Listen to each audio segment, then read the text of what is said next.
अस्सलाम वालेकुम। Welcome to my YouTube channel English skills hub. मेरा नाम अब्दुर्रहमान है, ठीक है। और इस चैनल पर हम इंग्लिश लैंग्वेज के हवाले से बात करेंगे, ठीक है। इंग्लिश लैंग्वेज में कोर्स करवाऊंगा इसके अंदर, ठीक है। और बेसिक टू एडवांस, ठीक है। जितना जो भी आपका लेवल है, जहाँ से भी आप सीखना चाहें, ठीक है। जिसको बिल्कुल नहीं आती वो बिल्कुल बेसिक से सीखे, ठीक है। और जिसको थोड़ी बहुत आती है उसको जब टाइम टू टाइम मैं अपनी वीडियोस अपलोड करूँगा तो उसके अंदर वो बेसिक से एडवांस भी सीख सकते हैं, ठीक है। इसके अंदर मेरा कोशिश होगी कि छोटा बच्चा भी है अगर 5 to 4 क्लास का, उससे लेके और ग्रेजुएट लेवल तक के जो स्टूडेंट्स होते हैं, एस्पायरेंट भी होते हैं गवर्नमेंट के, तो उनके लिए भी बहुत ज़्यादा हेल्पफुल हो, ठीक है। इस चैनल बनाने का जो मेरा पर्पस है वो यही है कि बहुत सारे स्टूडेंट से मैं डायरेक्ट कनेक्ट नहीं हो सकता हूँ, ठीक है। जब तक उनके पास फिजिकली ना जाया जाए तो उनको नहीं पढ़ाया जा सकता, ठीक है। लेकिन ये ऐसा प्लेटफॉर्म है यूट्यूब जिसके ज़रिए कि हम डिस्टेंट पर बैठा हुआ बंदा हो, डिस्टेंट पे बैठा हुआ स्टूडेंट हो, वो भी आसानी से सीख सकता है चीज़ें, स्किल्स अपनी इम्प्रूव कर सकता है, ठीक है। इंग्लिश के हवाले से मैं अगर इम्पोर्टेंस पे बात करूँ तो ये वो सबको पता है तकरीबन कि इसकी इम्पोर्टेंस कितनी है, सही है। रीडिंग से लेके राइटिंग, स्पीकिंग, और ये तो हो गए 4 स्किल्स, ठीक है। लेकिन इसकी गवर्नमेंट में हो या प्राइवेट हो, ठीक है, दोनों में इसकी बहुत ज़्यादा नीड है। ज़्यादातर जो हमारे पॉपुलेशन है वो प्राइवेट सेक्टर है। अब वहाँ पर भी बच्चों को लर्निंग में, स्कूल में, ठीक है, राइटिंग में और बहुत ज़्यादा प्रॉब्लम होती है, ठीक है। और जितना भी मटेरियल ऑनलाइन पड़ा हुआ है तकरीबन वो जो है इंग्लिश पर है, इंग्लिश पर है। अब एआई का दौर है, मॉडर्न दौर आ रहा है, उसके अंदर जो इंग्लिश की नीड है वो बढ़नी ही है, ना कि कम होगी। अब यूट्यूब से बहुत सारी यूट्यूब वीडियोस पड़ी हुई हैं, ठीक है, जो कि इंग्लिश लैंग्वेज के ऊपर हैं। अब हर किसी का पढ़ाने का तरीका अलग है। मैं इंशाल्लाह यहाँ पर जो कवर करूँगा, ठीक है, बीइंग एक्सपेरेंट, ठीक है, और being experienced student and teacher, ठीक है, कि इंग्लिश को कहाँ से और क्या क्या उसमें पढ़ना चाहिए। तो मैं ट्रेडिशनल वे को नहीं लेके चलूँगा, इसमें मेरा अपना तरीक़ेकार है कि मैं किस तरह से इसको पढ़ाऊँगा, किस तरह से इसको कवर करूँगा। सबसे पहला तरीका होता है लोग पार्ट्स ऑफ स्पीच से स्टार्ट करते हैं, लेकिन मैं ऐसा नहीं करूँगा। मैं आज इसको ज़्यादा लंबी वीडियो ना करूँ, सबसे पहले मैं बता दूं कि इंग्लिश स्टार्ट करने से पहले हमें सबसे पहले हमारे को बेसिक चीज़ें पता होनी चाहिए, ठीक। इससे वीडियो के थ्रू जो मेरे स्टूडेंट हैं, जो मुझे सुन रहे हैं, ठीक है, जो लोग दोस्त हैं जो मुझे सुन रहे हैं, उनको बता दूं कि इंग्लिश की जो स्टार्ट है वो कहाँ से है, ठीक है। पार्ट्स ऑफ स्पीच भी है, लेकिन उसके अलावा जो हमारे पास आता है सेंटेंस का स्ट्रक्चर सबसे ज़रूरी है, ठीक है। SVO, अब ये क्या है? SVO ये समझ लें सेंटेंस का स्ट्रक्चर है। जिस तरीके से इंसान के जिस्म के अंदर बैकबोन होती है, ठीक है, इंसान बगैर बैकबोन के मूव नहीं कर सकता, चल नहीं सकता, स्टैंड नहीं कर सकता, ठीक है। कितनी इंपॉर्टेंट है बैकबोन। तो इंसान के जिस्म में रीढ़ की हड्डी होती है, तो इस तरह से किसी सेंटेंस को इंग्लिश के अंदर बनाने के लिए ये 3 चीज़ों का इस्तेमाल बहुत ज़्यादा है, जिसमें आता है हमारे पास S स्टैंड फॉर सब्जेक्ट, ठीक है, ठीक है। V stand for verb, O stand for object, सही है। अब इस 3 चीजों के बारे में हमें पता होना चाहिए। अगर हमें इन 3 चीजों के बारे में नहीं पता तो we can not make an simple sentence easily, ठीक है। एक सिंपल सेंटेंस भी हम आसानी से नहीं बना सकते, सही है। तो सबसे पहले हमारे को इन 3 चीजों पे वर्क करना जरूरी है। अब इंग्लिश में क्या होता है, जो बहुत सारे लोग सबसे पहले पार्ट्स ऑफ स्पीच से पढ़ाते हैं, सबसे पहले टेंसेस पढ़ाते हैं। That's not a good way in my opinion, ठीक है। मैं कहता हूँ कि सब वो आपको डायरेक्ट हाईवे पे ले जाना से बेहतर है कि पहले आप छोटी छोटी सेंटेंस बनाना सीखें, छोटे छोटे तरीके सीखें, ठीक है।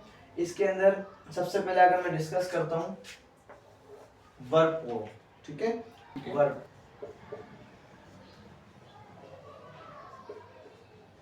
Statement and action. अब स्टेटमेंट और एक्शन क्या फर्क है, क्या होते हैं, ठीक है। पहले मैं इसकी उर्दू लिख देता हूँ, बयान। Because I want to create concept, without concept a person is useless, ठीक है। उसका जो कॉन्सेप्ट होगा और वो कॉन्सेप्ट उसका क्लियर नहीं है तो उसकी नॉलेज फिर उसकी बेकार है, ठीक है। तो कॉन्सेप्ट सबसे पहले आपने क्रिएट करना है। एक्शन है आपका, एक्शन का मतलब होता है हरकत, ठीक है। स्टेटमेंट में आपका मतलब बयान। अब स्टेटमेंट और एक्शन क्या होते हैं, ठीक है। स्टेटमेंट के अंदर हम जब बात करते हैं तो हम बात करते हैं टू बी समवेयर। सबसे पहले मैं आपको पढ़ाऊंगा स्टेटमेंट, ठीक है। एक्शन की मैं बात बाद में करता हूँ कि सबसे पहले स्टेटमेंट का पता होना चाहिए कि स्टेटमेंट क्या है। स्टेटमेंट के अंदर हम दो चीजों की बात करते हैं, to be something, to be somewhere, ठीक है। यानी कि हम जब किसी चीज का बताते हैं, मैं कहता हूँ कि मैं क्लास के अंदर हूँ, I am in the class, तो ये मैं बता रहा हूँ टू बी समवेयर, मैं कहीं होना, कहीं होना और कुछ होना, ठीक है। तो अगर मैं कहता हूँ मैं टीचर हूँ तो मैं कुछ हूँ, आई एम समथिंग, मैं अपने बारे में बता रहा हूँ, आई एम स्टूडेंट, मैं कुछ हूँ। लेकिन मैं कहता हूँ मैं बाहर हूँ, आई एम आउटसाइड, तो मैं समवेयर हूँ। तो सिर्फ ये दो चीजें पर हम फोकस नहीं करते। अब जब स्टूडेंट किसी सेंटर एकेडमी कहीं एडमिशन लेता है, कहीं लर्निंग सीखने जाता है इंग्लिश लैंग्वेज, तो सबसे पहले अगर उसको कहा जाता है कि बेटा सेंटेंस बना के दिखा एग्जाम्पल के तौर पे, तो वो क्या करता है, I am go outside, I am come inside, यानी कि उसको पता नहीं होता कि मुझे फॉर्म कौन सी लगानी है, ठीक है, कैसे लगानी है और मुझे क्या करना है, तो वो गलत ही बनाता है सेंटेंस, उसको बी फॉर्म का बिल्कुल आइडिया नहीं होता है, ठीक है। तो इस तरह से उसको हम बी फॉर्म पढ़ाते नहीं है, ठीक है। उससे ज्यादा डायरेक्ट एक्सपेक्ट कर रहे होते हैं कि वो डायरेक्ट वो टेंसेस वाले सेंटेंस और एक्शन वाले सेंटेंसेस बनाए, दैट्स वेरी रॉन्ग। हमें ऐसा नहीं करना चाहिए, हमें स्टार्टिंग से ही पढ़ना चाहिए, हमारे को बी फॉर्म हमारी स्ट्रॉन्ग होनी चाहिए। बी फॉर्म पे स्टूडेंट ज्यादा टाइम ले लेते हैं as compare to action verb, जो मैंने ऑब्जर्व किया है अपने टीचिंग एक्सपीरियंस में, पढ़ाकर ये देखा है कि बच्चे एक्शन जल्दी सीख जाते हैं लेकिन उनको स्टेटमेंट में फंसते हैं, फिर वो मुश्किल होती है उनको, वो अपनी पोजीशन नहीं बता पाते, who they are, where they are, वो बता नहीं पाते कहाँ है और कौन है वो। तो इसके अंदर हम इसको फार्मूला देखेंगे, ठीक है। मैं एक्शन को भी फिलहाल हटा देता हूँ, इसलिए मैंने टाइप पढ़ाई है कि एक्शन भी होता है। एक्शन कौन सा होता है, जिसमें कोई हरकत हो रही हो, जिसमें उर्दू के अंदर ना का वर्ड आए, चलना, फिरना, दौड़ना, हंसना, जाना, इस तरह से drink, tap, talk, walk, right, इस तरीके से वर्ड्स, ठीक है। अब स्टेटमेंट का जो फार्मूला होता है ऑब्जेक्ट। अच्छा बी क्या होता है, बी 5 फॉर्म्स में मुश्तमिल होता है, बी होता है 5 फॉर्म्स होती है बी में, इज एम, आर, वाज, वर, ठीक है। अब इसका मतलब होता है, मैं इसको यहाँ पे सिंपल से मैं ऐसे लिख देता हूँ मीनिंग के साथ। अभी बी फॉर्म है, ये मैंने इसकी उर्दू लिख दी, ठीक है, इज एम, आर, वाज, वर। अब इसके अंदर जो है ये जो मेरे तीन है, ये मेरे तीन इस्तेमाल होते हैं प्रेजेंट के अंदर, ठीक है। बाकी जो मेरे दो हैं ये मेरे इस्तेमाल होते हैं पास्ट के अंदर, ठीक है, ये पास्ट के अंदर इस्तेमाल होते हैं। अब बी एक, अब जो मैंने फार्मूला लिखा है मैंने, अब ये फार्मूला है subject plus be plus object. जैसे मैंने बताया कि तीन चीजें होती हैं, जैसे बी भी क्या है, बी भी वर्ब की फॉर्म है, वर्ब ही है, जो कि मैंने इससे पहले बताया था एस वी ओ, तो एस वी ओ ही है बेटा, ये एस वी ओ, ये एस से मेरा सब्जेक्ट था, वी से मेरा वर्ब, ठीक है, ओ से मेरा ऑब्जेक्ट। अब वर्ब की फॉर्म है बी, ठीक है। अगर मैं बी डायरेक्ट यूज करूं, ठीक है, तो बी का मतलब होता है, अगर मैं बी की मीनिंग लिख दूं, बी का मतलब होता है होना, ठीक है।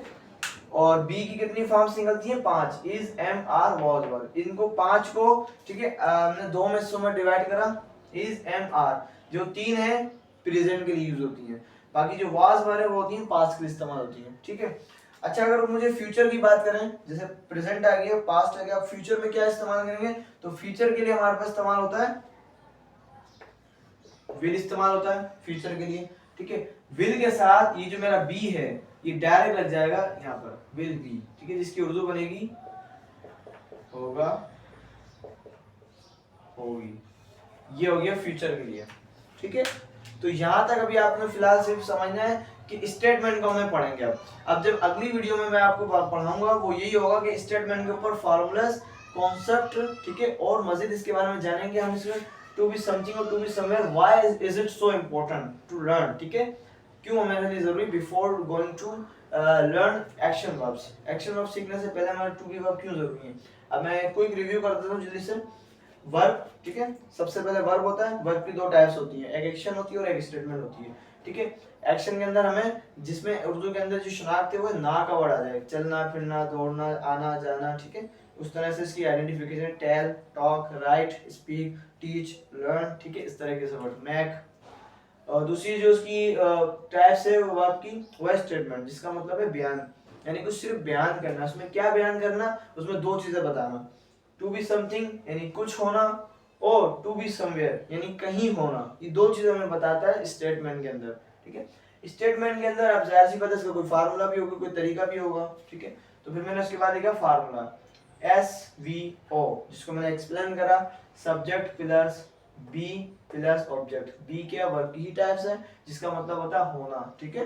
अच्छा, जिसमें बी के अंदर है 5 फॉर्म्स निकलती हैं, इज, एम, आर, वॉज, वर, ठीक है। अब 3 कौन सी हैं, इज, एम, आर, वॉज, वर, वो है प्रेजेंट के लिए। 2 कौन सी हैं, वाज, वर, वो है पास्ट के लिए। इज माने है, एम हूं, आर हो है, वाज था थी, वर थे थी। अच्छा ये वर पढ़ेंगे इसको, WERE, वर। बहुत से स्टूडेंट इसको वेयर पढ़ते हैं, were, was were, was were नहीं होता, ये वाज वर होता है, ठीक है। जो वेयर है उसमें W आता है, ठीक है। अच्छा, जब इसको फ्यूचर के लिए इस्तेमाल करेंगे, बी को, जो बी फॉर्म है जो सिर्फ स्टेटमेंट बताती है कि टू बी समथिंग या टू बी समवेयर। आप क्या हो, I will be in class, मैं क्लास में होऊंगा। I will be in market, मैं मार्केट में होऊंगा।